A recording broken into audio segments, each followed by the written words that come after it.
দুপুর 12টা বাজতে যায় এবং একেবারে স্পষ্ট হয়ে গিয়েছে বিহার ভোটের ফল।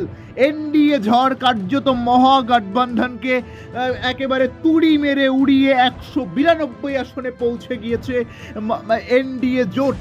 নীতিশ এবং বিজেপির যে জোট, বিজেপি এবং জেডিইউর জোট কার্যত একেবারে মহাগঠবন্ধন অর্থাৎ তেজস্বী এবং রাহুলের যে দল, তাদেরকে একেবারে ধুয়ে মুছে সাফ করতে শুরু করেছে।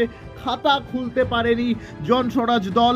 আমরা জানি প্রশান্ত কিশোর এই দলের সূচনা করেছে, আর সেই দলের অবস্থা অত্যন্ত আশঙ্কিন এবং অন্যান্যরা 5টি আসনে এই মুহূর্তে এগিয়ে রয়েছে।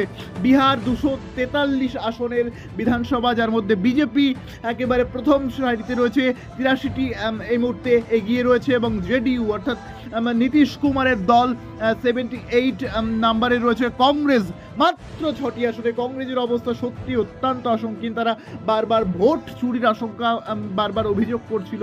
তাদের তরফ থেকে বারবার বলা হচ্ছিল যে ভোট চুরি ইলেকশন কমিশনকে কাজে লাগাচ্ছে বিজেপি, কিন্তু সমস্ত প্রচারকে ব্যর্থ করে দিয়েছে বিজেপি এবং জেডিইউ জোট।